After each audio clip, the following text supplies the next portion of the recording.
ಸ್ನೇಹಿತರೆ, ನೇಪಾಳ ಅಂದಾಕ್ಷಣ ಎಲ್ಲರಿಗೂ ನೆನಪಾಗುವುದು ಸುಂದರ ವಾತಾವರಣ, ದೊಡ್ಡ ದೊಡ್ಡ ಹಿಮಾಲಯ ಪರ್ವತಗಳು, ಕಣಿವೆ ಮಾರ್ಗಗಳು ಎಲ್ಲವೂ ನೆನಪಾಗ್ತವೆ. ಆದರೆ ಪ್ರಸ್ತುತ ನೇಪಾಳ ನೋಡೋದಾದ್ರೆ ಎಲ್ಲಿ ನೋಡಿದ್ರಲ್ಲಿ ಪ್ರತಿಭಟನೆಗಳು, ಬೆಂಕಿಗೆ ಆಹುತಿಯಾದ ಕಟ್ಟಡಗಳು, ಬೀದಿಗಿಳಿದು ಹೋರಾಡುತ್ತಿರುವ ಜನ ಮತ್ತು ಅಲ್ಲಿಯ ರಾಜಕಾರಣಿಗಳು ದೇಶ ಬಿಟ್ಟು ಪಲಾಯನ ಮಾಡುತ್ತಿದ್ದಾರೆ.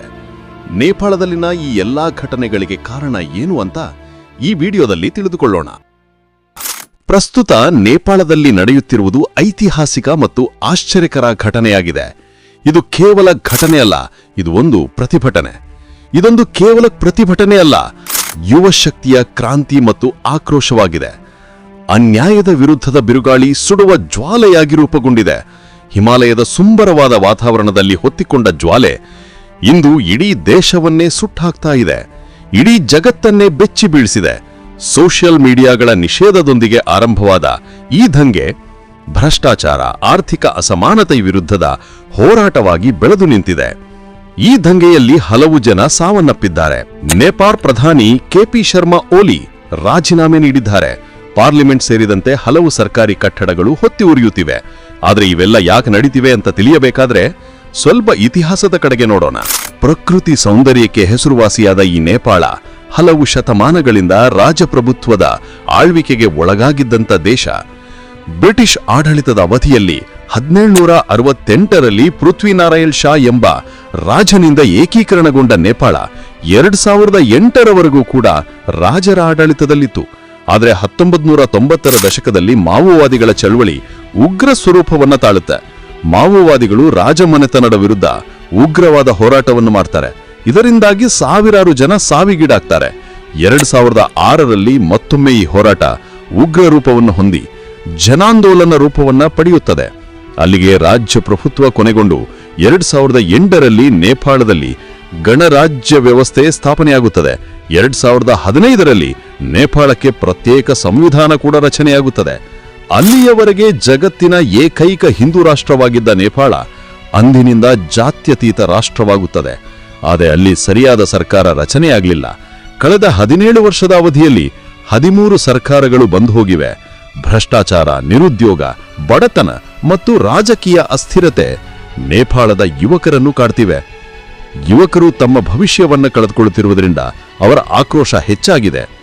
ಕಳೆದ 5 ತಿಂಗಳ ಹಿಂದೆ ನಮಗೆ ಪ್ರಜಾಪ್ರಭುತ್ವ ಬೇಡ, ರಾಜಪ್ರಭುತ್ವವೇ ಬೇಕು ಎಂದು ಹೋರಾಟ ಕೂಡ ನೇಪಾಳದಲ್ಲಿ ನಡೆಯಿತು. ನೇಪಾಳದ ಈ ಹೋರಾಟಕ್ಕೆ ಕಾರಣವೇನೆಂದ್ರೆ, ಯುವಕರೇ ಹೆಚ್ಚಾಗಿರುವ ಈ ದೇಶದಲ್ಲಿ 2025 ಸೆಪ್ಟೆಂಬರ್ನಲ್ಲಿ ನೇಪಾಳ ಸರ್ಕಾರ ಸೋಷಿಯಲ್ ಮೀಡಿಯಾಗಳನ್ನ ನಿಷೇಧ ಮಾಡುತ್ತೆ. ಇದರಿಂದ ಅಲ್ಲಿನ ಯುವಕರ ಉದ್ಯೋಗ, ಸಂಪರ್ಕ, ಅಭಿವ್ಯಕ್ತಿ ಸ್ವಾತಂತ್ರ್ಯಕ್ಕೆ ಧಕ್ಕೆಯಾಗುತ್ತದೆ.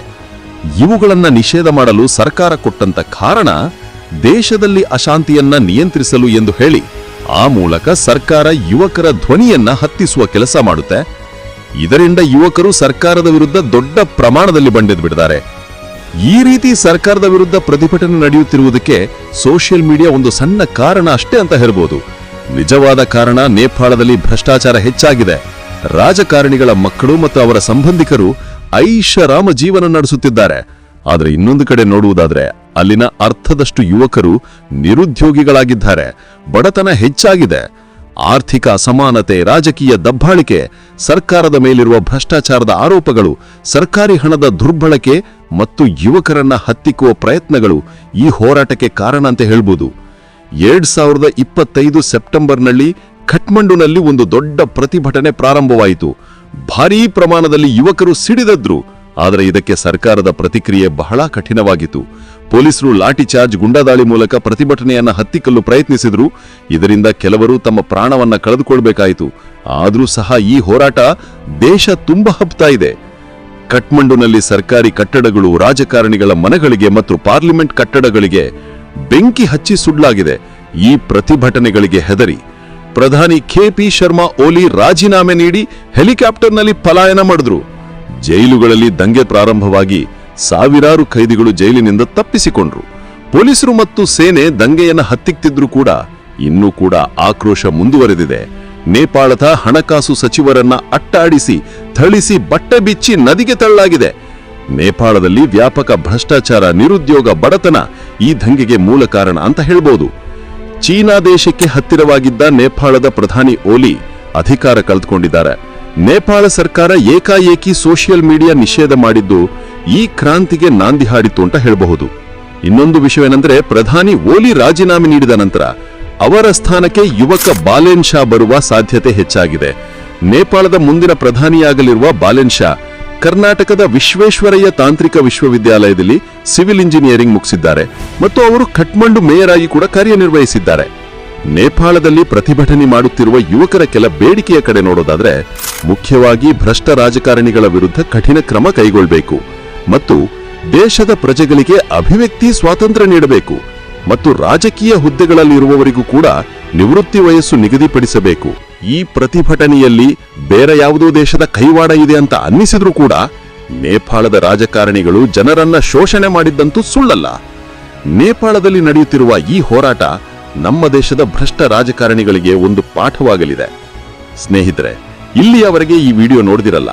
ಈ ವಿಡಿಯೋ ಬಗ್ಗೆ ಮತ್ತು ನೇಪಾಳದಲ್ಲಿ ನಡೆಯುತ್ತಿರುವ ಹೋರಾಟದ ಬಗ್ಗೆ ನಿಮಗೆ ಏನನ್ನಿಸ್ತದೆ ಅಂತ ಕಮೆಂಟ್ ಮೂಲಕ ತಿಳಿಸಿ.